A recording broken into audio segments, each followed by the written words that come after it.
Right, welcome everybody. Welcome to the Merton CCG AGM. It's great that we've got so many people here. There's a few bits of introduction for me to do. So firstly, just to introduce myself, I'm Dr. Andrew Murray. I'm the chair of Merton CCG. And then we've got a panel here for you, and between us we're going to go through a number of slides and present you with some information, and then we're going to leave an opportunity at the end for questions and responses.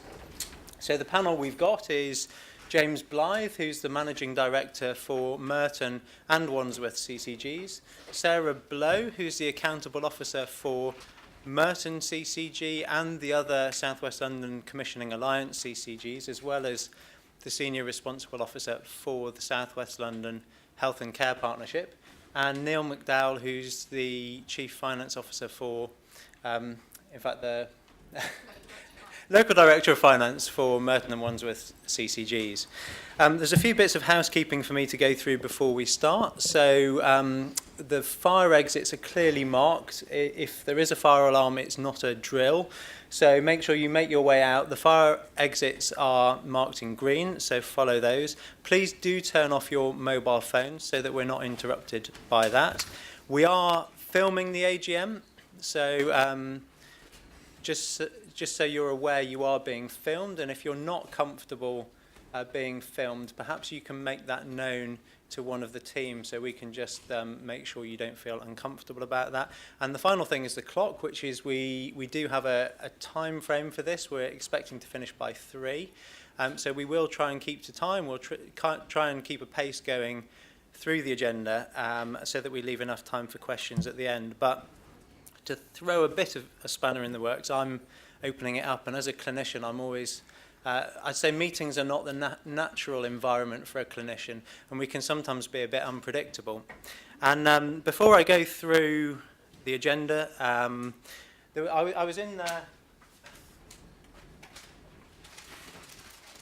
was walking along the floor on the 5th floor where our CCG offices were, and it looked a bit untidy. And on the wall we had a load of different posters. So I'm just going to put them up.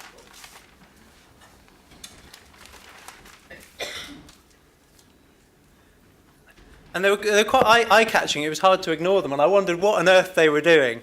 And as you'll see, there's a load of pictures and there's a load of text on there. This was the output of our commissioning team's away half day, and I was absolutely fascinated by it because actually it told me an awful lot about the team that we have and what's important to them. So first thing on there I noticed is they say CCG on a journey. That is true. This last year we've brought together the teams of Merton and Wandsworth CCGs to create a new organisation, the Merton and Wandsworth Local Delivery Unit. We've got an executive team working across both organisations. That's been a lot of change. It has been a journey, but actually it's a very exciting journey. And the team that we've created is really capable and really committed to doing the right thing. And I guess that's the other thing that really stuck out for me. A lot of the other things that were on here, keeping people healthy, healthy eating, physical activities, all residents having great healthy lives and deaths, feeling their children are our future, for all our residents being ambitious in our support for others, mapping out the many paths to improve lives. So, I mean, the fact that my commissioning team, that's the way they're thinking about the population. They're not just thinking about the services they're responsible for commissioning. They're actually thinking about their responsibility to the population. And that was really exciting to see because this wasn't something we fed them. This was something that they created themselves. And I think that's really, really impressive. The only other thing on there that stuck out for me was a post-it note that says, "Our journey to getting it right." So, again, I think that's quite profound. We know we don't always get it right. We know sometimes some of the decisions we make, we make the best decision with the information we have at the time. Like any organisation, we know sometimes we don't get things right, but we are committed to getting it right, and we are on a journey to getting it right. And as long as we learn from things and make sure that we make informed decisions going forward, I'm really confident we'll be able to look after the health of people in Merton. So that was what I wanted to say as an introduction. You're now going to hear a review of the year from James and Sarah. And then we've just got a few examples of some of the things we've actually been delivering for patients in Merton in the last year. So Dr. Mohan Sekaram, who's been leading our social prescribing work, is going to tell you a bit about that. I'm going to tell you about improving access to general practice and our care home pilot. Then Neil's going to go through the finance report. James is then going to talk about what next, and then we'll have a question and answer session. So over to you, James.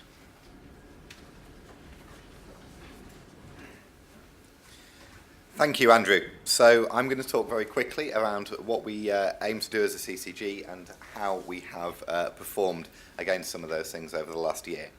So first of all, just talking a little bit about what we try and do as a CCG. We are fundamentally about improving people's health and making sure that everyone has access to high quality and sustainable care. We do that through transforming services. We do it through working with our patients and our GPs and our communities to make sure we understand how services are at the moment and how they can be improved. We have to do it within a certain amount of resource. So financial resources are one consideration, but workforce resources are also a consideration as well. And we know that there are constraints on the workforce that are available to the local NHS. And finally, we need to do that by supporting staff, so supporting staff both within the CCG and within the wider health and care system.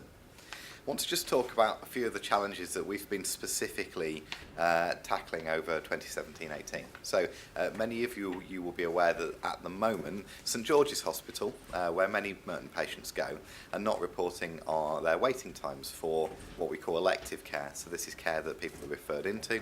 And that's because at the moment, and for the last 2 years, they've not actually been in a position to accurately report their waiting times.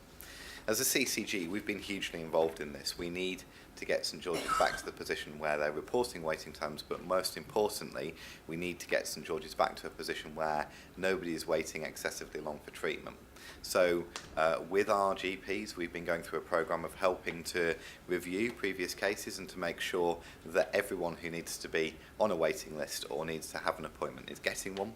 And we've also commissioned additional capacity into the most challenged specialties in order to make sure that patients who'd been waiting a long time were being seen in a timely way. And also to make sure that GPs have information about where waiting times are relatively long and short in terms of different providers of NHS funded services, so that patients can make decisions about where they want to be seen. We've also been working on what we call our Improving Access to Psychological Therapy service. So this is a service for anxiety and depression. Now, what we know is that waiting times to get into the service are actually pretty good. But there's two specific challenges we've been facing. The first is that not enough people have been accessing the service. So we have a prevalence of people with anxiety and depression, and every year we're expected a certain percentage of those people will access a psychological therapist service. And at the start of 2017-18, this was a really low percentage we were achieving in Merton. I don't think we're quite there yet, so in September we're just getting back to the national expectation of how many people are accessing this service, but it's significantly improved through 2017-18. In fact, that access rate doubled for us over the course of the year. We also work really closely with a service called Continuing Healthcare. So Continuing Healthcare are services that are funded either in people's home or in nursing and residential settings for people who have a primary health care rather than social care need.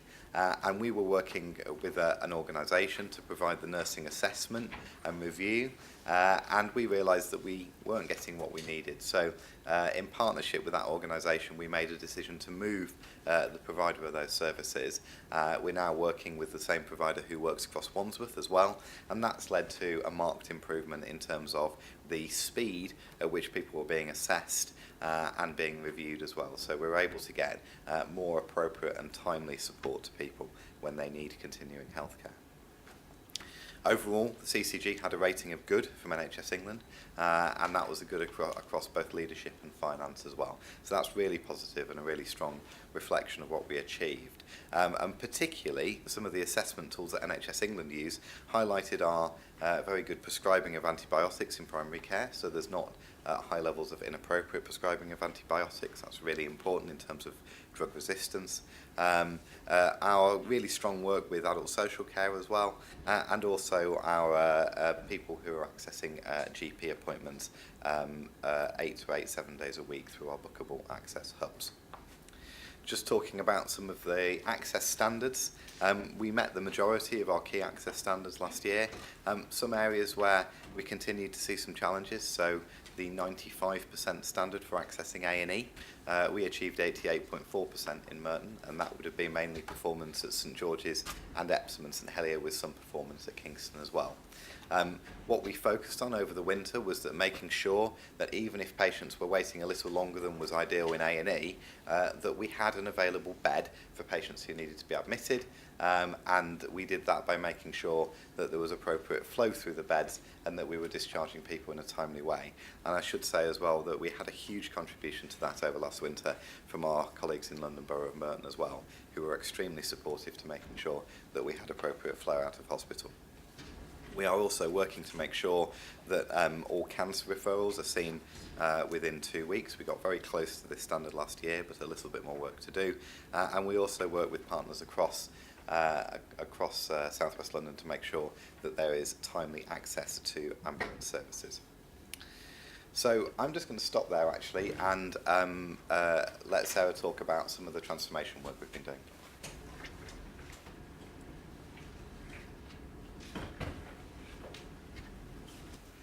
Thank you, James.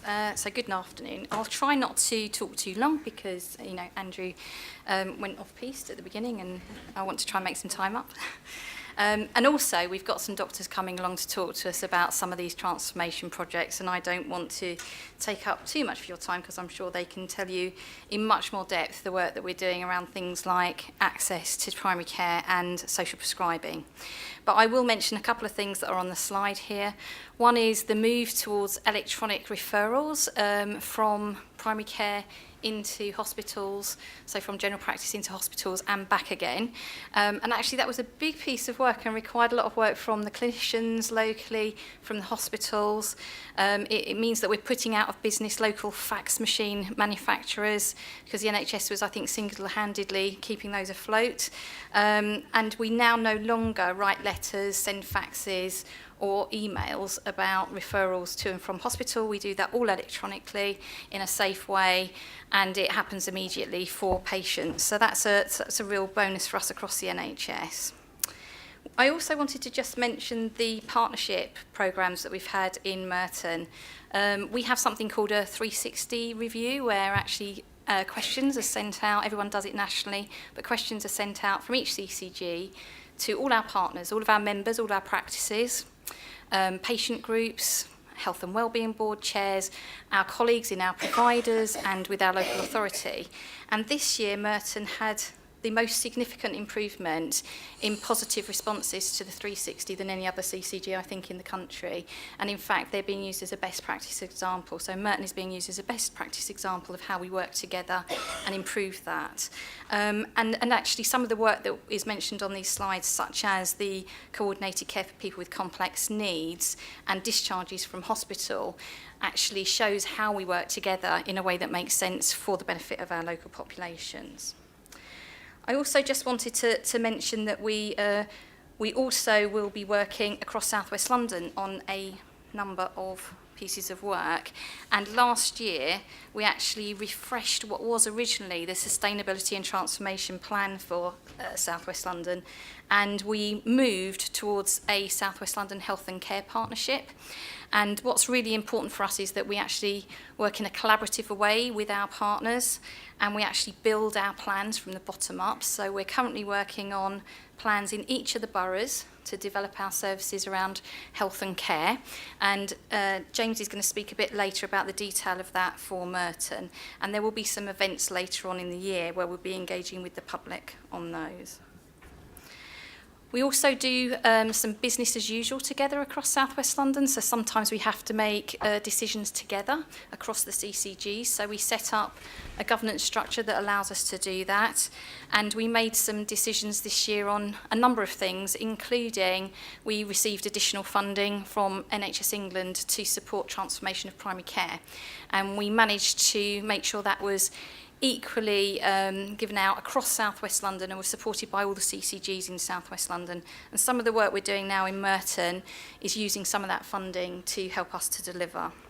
And James already talked about the fact that we work together on something like cancer care. When you get cancer care in South West London, often you have to move between hospitals and across the patch. You might be seen in the Marsden, in Sutton for some of your treatment. You might be seen at your local hospital. You'll be seen in primary care. And what we need to do is make sure that when you're moving around the services, it's really easy for you and it's fast, because when you need cancer care, you need it quickly. So we've worked together across South West London to make sure that those pathways for patients are really good, and we have some of the best delivery of outcomes and performance in South West London in the country. So we're very lucky to have achieved that, and also to have some fantastic services on patch. We've also done some work around communications in winter. So how do you access services when A&E departments are really busy, or GP practices are, can't get an appointment because they're so full and seeing lots of patients. And there are lots of alternatives and self-care that population can do that doesn't require you either to see a GP or go to A&E. So we've done a lot of work together across South West London to make sure that we support the population so that they can know what to do when they have an emergency, but also if they're just generally unwell, and also how they might access different services such as pharmacist or community services. So I won't talk a lot about this. This is about the future going forwards and how we're working together. But one thing I did want to mention was children and young people mental health services. It's been identified as a priority for South West London as part of our health and care partnership work. And and Andrew Murray, along with Jed Curran, actually, as the Chief Executive of Merton Council, have been part of the leadership team that have been looking at what do we need to do to support our young people to be to have well-being and be healthy going forwards. And they particularly looked at those that are self-harming and how we could reduce the number of children and young people that are self-harming. But that's grown into a much bigger piece of work, and we've actually been asked to bid for 3 of the boroughs, including Merton, for national funding to be a trailblazer for new services for children and young people with mental health issues and support schools and the community.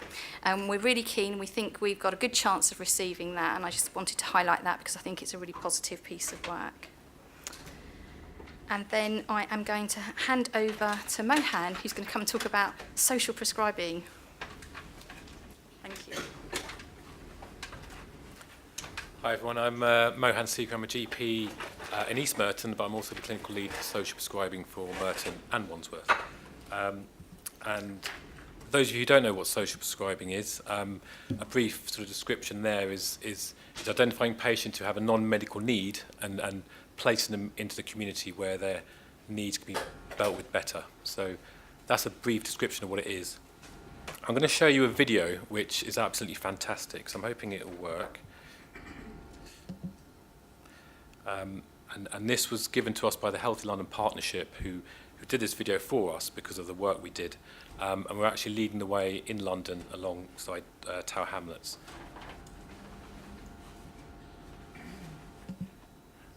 Let's pull it down here, is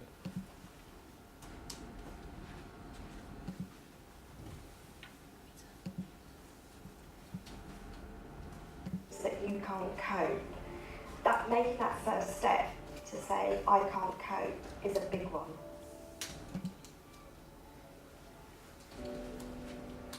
Actually, I was so alone and was very isolated, so I was staying at home all the time. Been in quite a tough time, but late.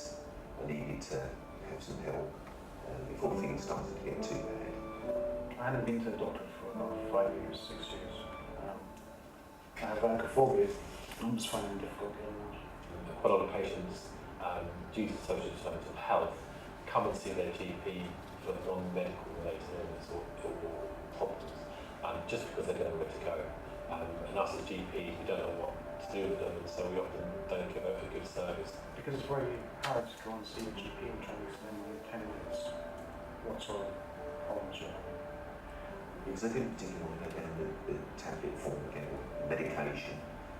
So when I discussed with my doctor, he referred me to the social prescriber. Dr. Sikram, my GP here, when I came back to him and said, look, I'm really not coping to he sent the email in front of me to say, look, I'm doing it now for you. It was like you could just talk about the things that were worrying you. I come to know about the community center, that there is the lunch club is going and different activity programs are going over there. So I can join them, I can make the friends, I can come up from my house. It was just overwhelming because you thought, is this available? Is that available? It was actually quite interesting that he was able to say, okay, here's this piece, and if you tap, there's another piece you need to, they can help you with this side. He named people, so I could go and ask by name. Yeah. And he referred me on, so they didn't call me or me.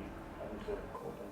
And having that support mechanism within Mission and the local community just made me feel like I could cope. It's just knowing that the people are there, which I didn't know before. I was totally blind, honestly. I don't have any idea what's going around my community and what type of the social activities are here. I only live behind the community centre. It's only about 2 minutes walk from my house. I didn't even know there was people there that can help me with stuff. And I didn't even know these services existed, even though I've lived in Merton all this time. I didn't even know there was this help out there.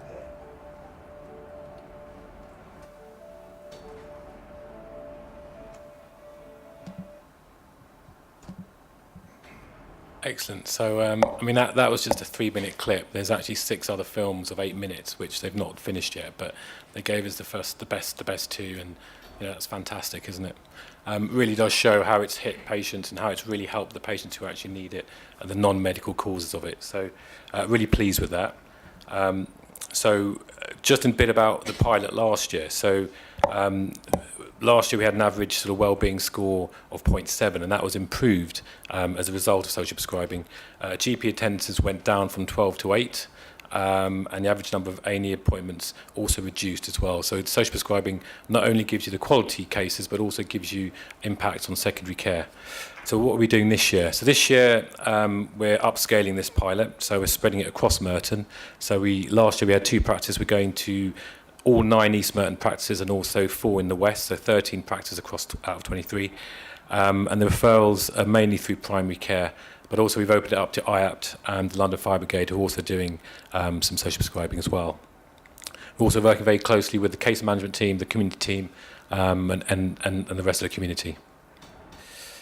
So evaluating it, we're doing the same evaluation we did last year. We were very fortunate to get these videos, and we're also looking at secondary care data in a more robust way as well. So hopefully we'll have more information sort of highlighting how well social prescribing works. And the future, link with voluntary sector more, and also a digital platform. That's one thing which we need in Merton.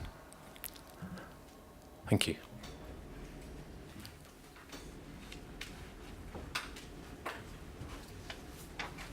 Thank you, Mohan. I mean, that's really powerful. I think the video says so much, actually, and we really are committed to rolling that out and scaling it up.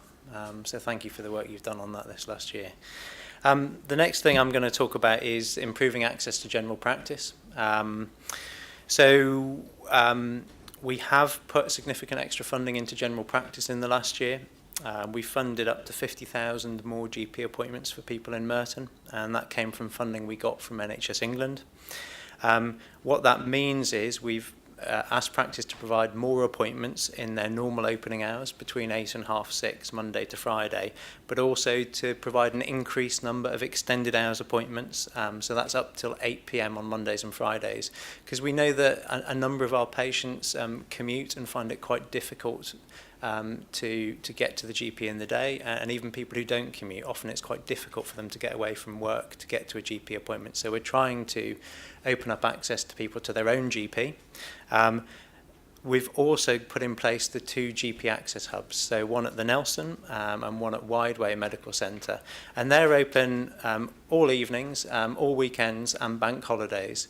So that's really so that we can continue to provide access to general practice outside of the hours when GPs normally operate, so that we can really start to manage patients better. The great thing about the GP access hubs is that they are linked into your own practice. So in the main, it's GPs who are already working in Merton, who know the system, who know how services work for people in Merton, and they have access with your consent to the record from your own practice. Plus, what they record about you goes back into your own practice's record, so it is joined up. It's not like it used to be where you'd go and see someone who knew nothing about you. This service is really designed to continue to give you access to good care right through the week, so we're really pleased about that, and we're going to continue with that. The second thing to tell you about is a care home pilot. So we did a pilot in East Merton with 2 care homes. We know that patients from care homes are more likely to get admitted into hospital, and sometimes that's just because there hasn't been good enough planning to anticipate what their needs will be, and to support the staff in the care home in really looking after the patient, to prevent them from deteriorating and to respond early if they do deteriorate. So we ran a pilot with much more intensive support to 2 care homes. We got really positive feedback about that from professionals, from residents in care homes, from the next of kin. And what we did see was a 28% reduction in the number of patients from care homes who were conveyed into hospital by ambulance, which is really quite a significant reduction. So because of that, we're now looking to upscale that and to roll that out to all care homes across Merton. So we've learnt from what we've done in the last year, and we're now going to expand that, so hopefully everyone in a care home in Merton can benefit from that. So those are the 3 examples we've given you. There's all sorts of other things we've been doing, but we picked those 3 because we can really show they've had a significant impact on patients in Merton, and it's really exciting to see the benefit of the work that's been done.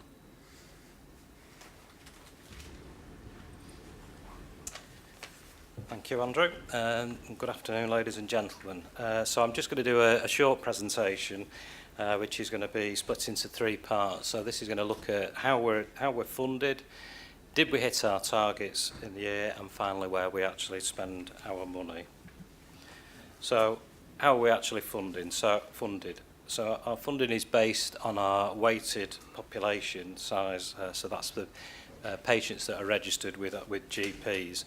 And the weighted population takes into account demographic factors such as age and deprivation. The total budget was 283 million, and this has to pay for all the services that we commission from hospitals and from the community services and from the GPs, as well as paying for the running costs of the CCG. This equates to around about just shy of £1,300 per head of the population. And in terms of the target that we were asked to achieve, it was a break-even target for this year in 17-18 for Merton. So in terms of the financial targets, actually hitting that target is key to maintaining our financial stability. It does enable us then to plan more effectively as we move into 18-19. In addition, we have to get an opinion from the auditors in terms of have we used our money in the most cost-effective way, and we managed to hit that target. We also have to make an investment in mental health, which is equivalent to the growth that we received in the allocation, and we managed to hit that target as well. And in terms of our running costs of the CCG, we have a target that we have to achieve. The target is actually around about just over £21 per head of population. We actually came in just under that at £20. So I think the upshot of all of this is that the accounts were all submitted on time, and in turn we received an unqualified audit opinion on our accounts. So the final slide really just looks at where we're spending our money. And as we can see, well over 50% of our spend is on hospital services, mainly concentrated around St George's, Epsom St Helier and Kingston Hospital. In addition, mental health services accounts for 25% and will include community services and continuing healthcare within this. And most of that spend is concentrated around South West London, St George's, as well as Central London community healthcare provider services. And you can see around 20% is also with primary care, so this is the cost of the prescribing of drugs from the GPs, as well as the contracts that we hold with those GPs. I would also, which is not actually on the slides, is talk about the savings programme that has to sit alongside this. So to enable us to hit the targets, we have to have what we call a QIP, a quality improvement, productivity and efficiency.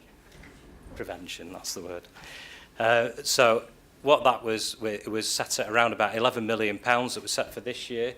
And whilst we didn't hit exactly all of the plans that we set out at the beginning of the year, we were able to generate enough savings in year that hit the target, and that in turn enabled us to hit the break-even target that we got.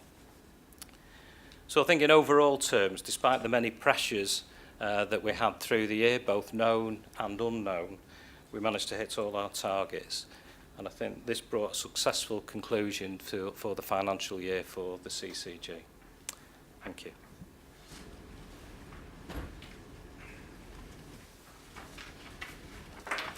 So I'm going to talk very briefly about some of the work that we're now doing into 2018-19 and how that's driving some of our future plans.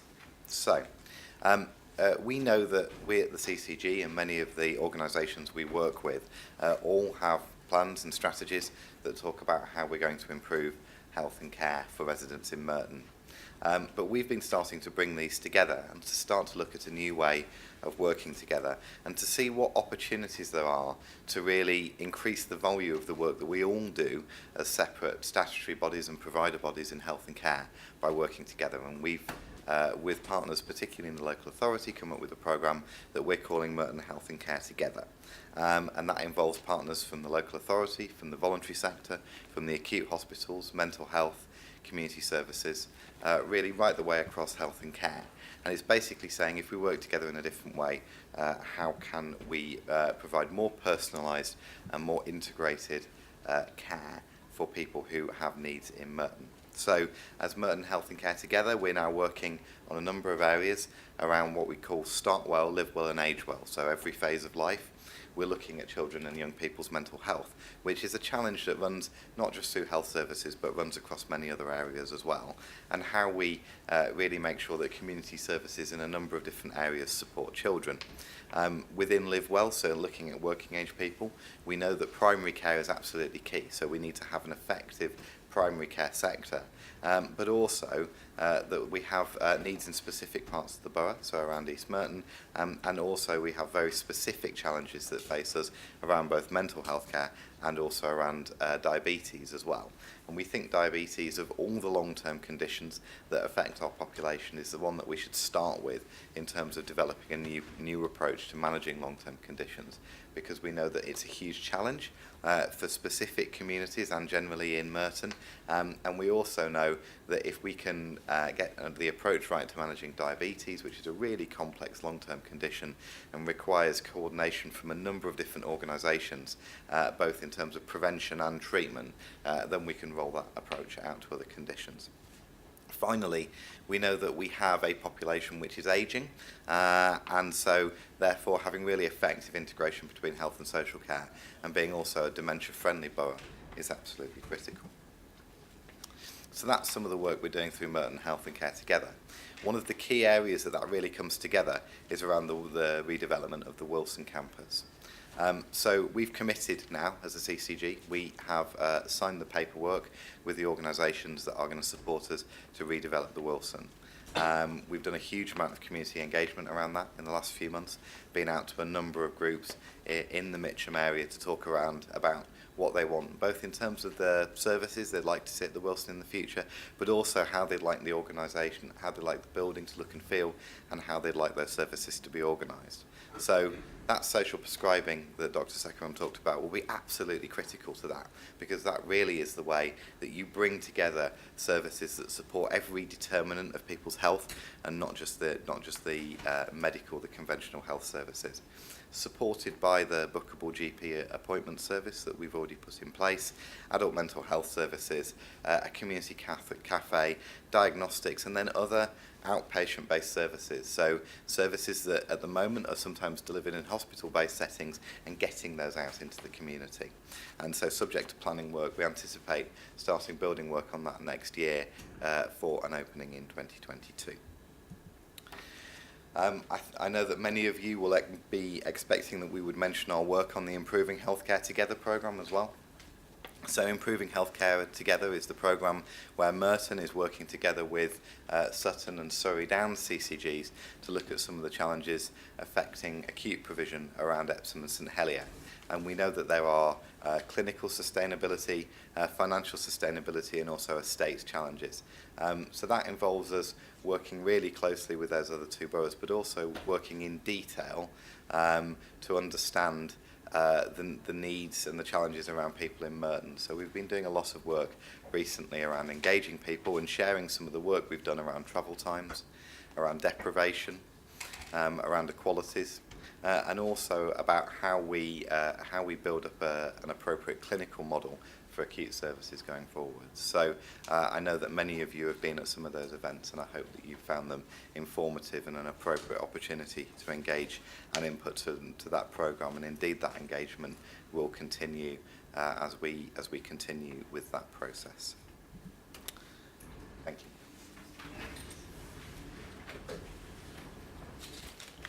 I'll carry on from down here, then we can answer the questions as a panel. So well done. We've got through that in less than the allotted time, which means we've got more time for questions. So shall I open it up to you who've come to listen? Now you've got the opportunity to ask us. At the back there. Thank you. My name is Dave Ward. I'm a member of Merton Council, but I'm really speaking on behalf of myself and every other Merton resident who has type 1 diabetes, and it's about access to the flash glucose monitoring system. It has come through, and now some people with type 1 will be able to get access to it, but it seems there are many hoops that people have to jump through, and some people will be denied it because of the way it's being rolled out. I don't expect a long detailed answer today, because we're stuck for time, but if you could assure me that you'll look into that and maybe talk to me about how we can get people with type 1 diabetes to use this life-changing technology. Thank you. So I think we can absolutely commit to talk to you afterwards and to make sure we've got a proper way to take that forward. I think your input would be really helpful. So I think we'd welcome that conversation. Did you want to say anything specific now, James?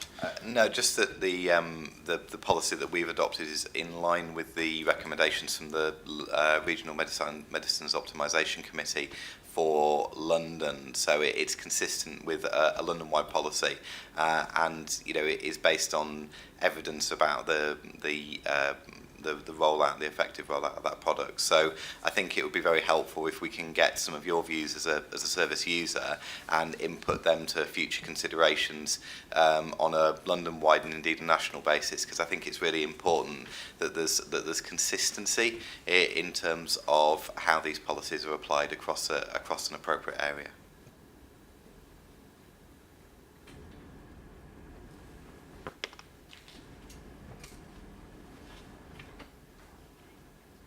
Good afternoon. Catherine Rohan, resident of Mitcham Eastfields and a long-time campaigner against knife crime, Anti-Knife UK. The Mayor of London does want knife crime to be treated as a health care situation. I've talked to your mental health providers, and they assure me that they're up to speed on dealing with it, but I'd like an assurance from the board that you will be treating knife crime as a healthcare issue.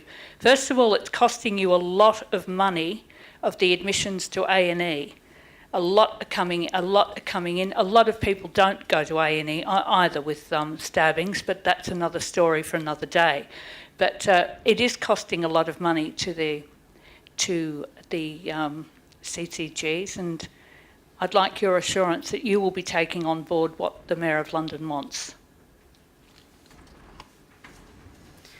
So, yeah, and also recognise he's actually said, yes, it is a public health, he's treating it as a public health issue. And we work with the Mayor at a London level. We have a strategic partnership board and he has a London Health Board, I don't know if you know that.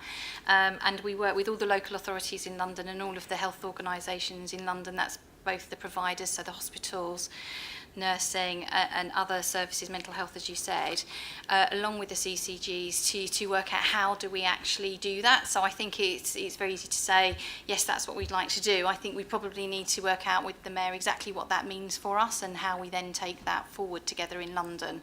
But it's definitely a commitment from all of us to, as part of his health inequality strategy and all the other work that he's been doing around the health board, to work with the Mayor to identify what more we need to do. Sorry, I've just got something to add to that answers. Hello, is that working? Hi, my name's Josh Potter, I'm Director of Commissioning. Just to add to that, so there is a Merton knife crime strategy being developed at the moment, which our children's mental health commissioners have been significantly involved in partnership with the local authority providers, the police and so on.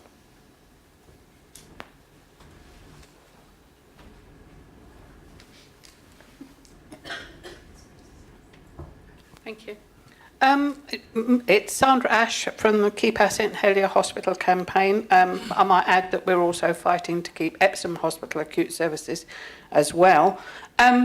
People may or may not realise that England only has 2 beds per 1,000 population, which is considerably less than any other developed country. Our area has even less. Now, looking at your figures in your paperwork here, which say that you are only hitting the 4-hour target 88.4% of the time, and that you're not meeting the cancer referral times, and that 999 calls are only being met within target 80% of the time. I think with those frightening figures, you might consider improving those things, getting your A&E waiting times down to at least within the target, getting cancer referrals at least to target, and getting ambulances turning up at people's homes before you even start to consider the proposition of cutting the beds in our local hospitals, before you allow Epsom and St Helier land to be sold. 20% of Epsom's for sale right now for housing. And in your refresh document that you quoted earlier, it actually says there that St Helier wants to sell the land that the renal unit's on for housing. I think you're putting the cart before the horse. You're finding reasons to take away our services when you are already struggling to meet your own targets. Hit your targets, then maybe come back and talk about whether or not you're in a position to cut the beds and cut the facilities that local people need to keep them alive, let alone healthy.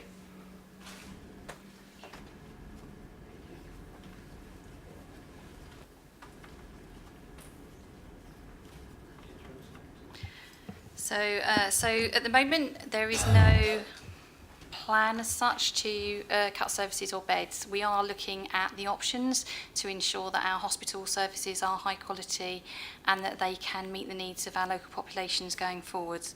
We take that very seriously. We'll be considering all the options available for Epsom St Helier, which is what you're talking about. On the hitting of targets, we also take that very seriously.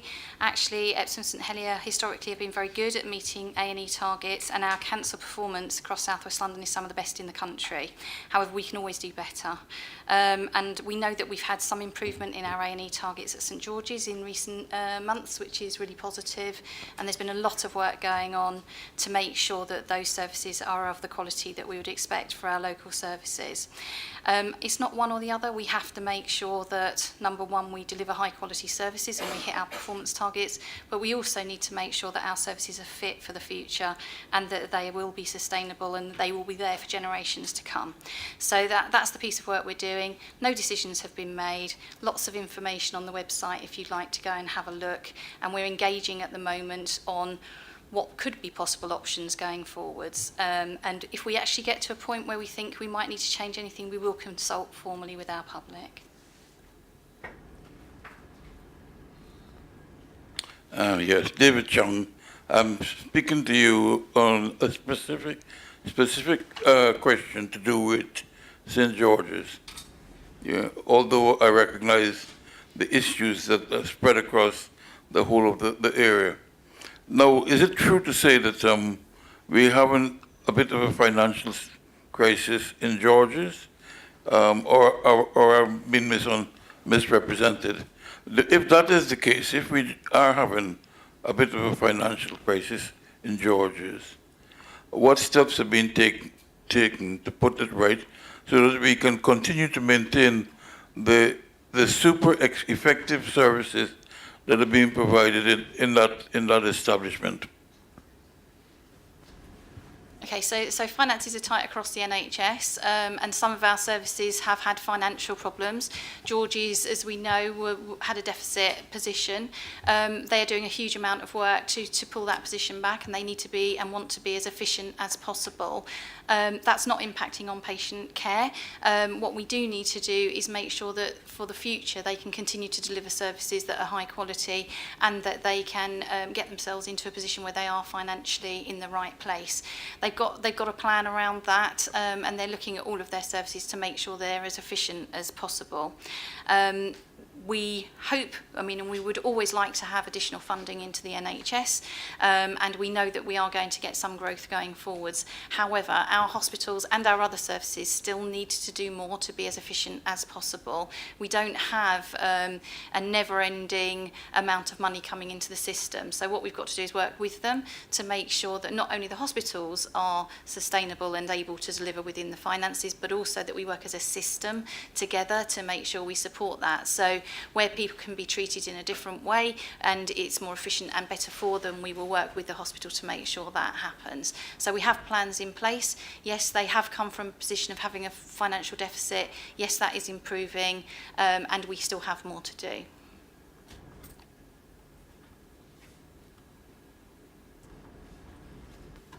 Hello, Stephen Allen Briggs, leader of Merton Council. Thank you for your work. And thank you for this report. And really exciting to hear the plans for the Wilson. Just on how you spend NHS money, are you content with the split between hospital services and mental health? As a leader of a council, I always try to cut back on corporate side and prefer to leave as much in adult social care and education. Whilst it's just 4%, nevertheless, I'm just wondering whether you're happy with the 25% on mental health and community service and whether that could be eked up a bit more.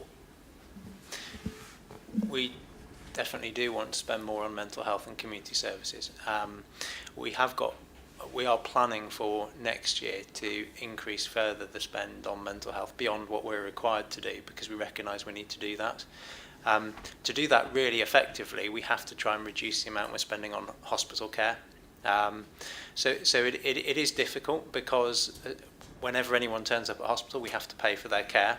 And what we're really trying to focus on is how do we prevent people from deteriorating to the point where they end up in hospital, and how do we manage them more effectively in the community. And the more we can do on that, the more resource we can free up to then invest in further initiatives in the community and mental health.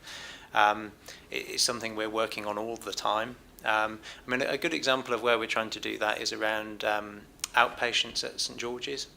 So we've got quite a big piece of work with them on looking at can we manage patients more effectively. So a lot of patients will see their GP, and the GP needs some specialist advice for how to manage the patient. At the moment, you wait 2 months or so to see the consultant. You then go and see them, you then wait for tests to happen, and then you go back and see them sometimes 6 months after the first referral. Not only is that a really bad experience for patients, it's also not very cost effective. So we're working really hard to try and get access to electronic advice for GPs so that the patients can be sorted out by their GP very early. We're looking at ways of making sure people have the right tests before they end up going to see a consultant, so a decision can be made at that first appointment. We're also looking at how the hospitals follow patients up. So rather than saying we'll see you in 6 months, having a much more active approach where patients have more open access to further advice and support from the specialists without them having to traipse up and down to outpatients. Not only do we think that it's going to manage the patients much better and prevent them getting worse, we also think it'll be much more cost effective. And the purpose of those sort of schemes is not only to make the best use of the workforce, but also to free up resource so that we can invest it in the things where we think we can make a real difference.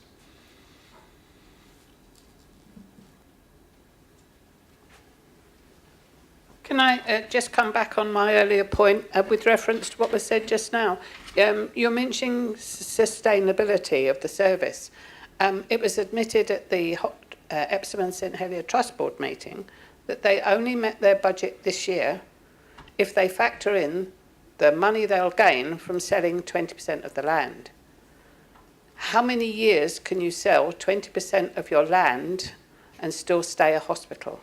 I would suggest that this is not a sustainable arrangement, and they're attempting to do the same with St Helier Hospital, and they're planning to sell what they call surplus land at St Helier too. How often can you sell the bricks and mortar of your estate and the land it sits on and still keep a hospital? I would suggest it's not sustainable.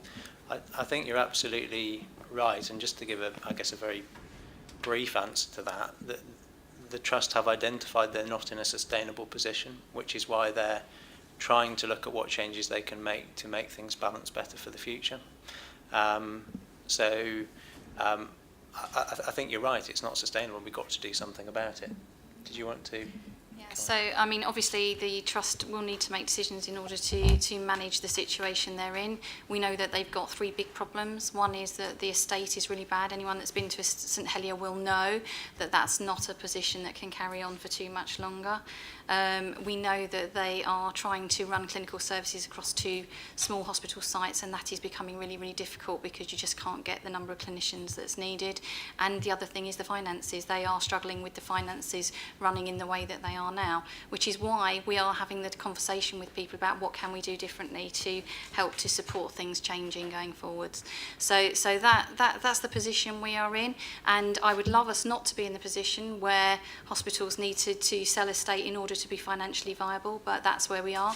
So we are going to have to think about how do we manage that going forwards, and that's something we'll all need to think about as we go ahead.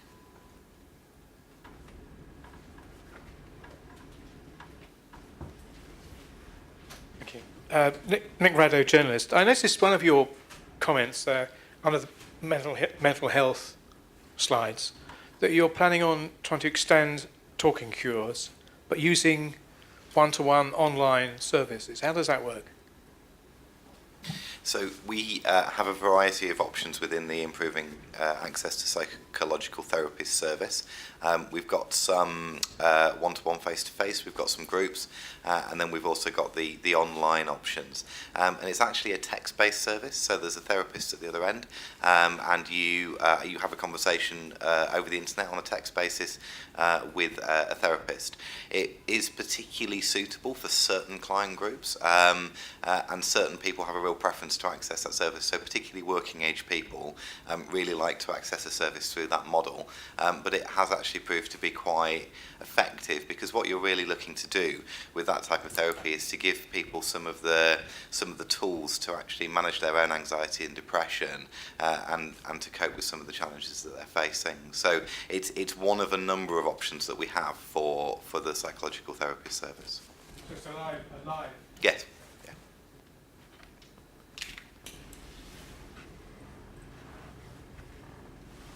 Sorry, Tim Hodgson, GP. I was just following on from the gentleman's comments that IESO, which is the service we brought in at the beginning of this year to support our talking therapies, as a local GP user. Hello, sir, I'm just here.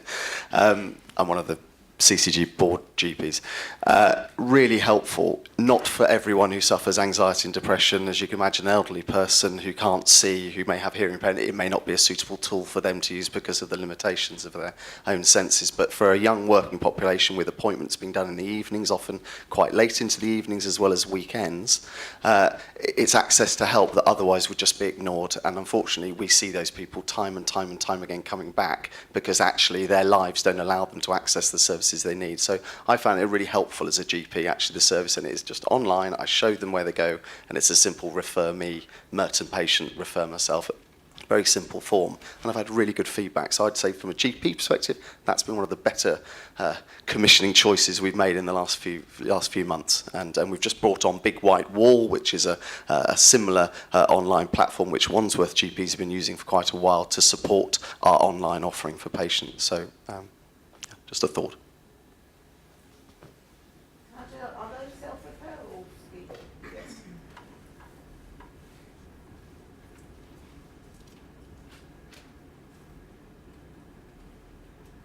Okay. Looks like we've exhausted the questions and we're almost at the end of the allotted time anyway, so that's very good timing. Thank you everybody for coming. Thank you to everyone who's contributed to the AGM. Thank you for your questions, and thank you for those people who've offered to have a conversation afterwards, which we will do, because we would like to find out more from you about the areas you've got particular interest in. So thank you very much, everyone.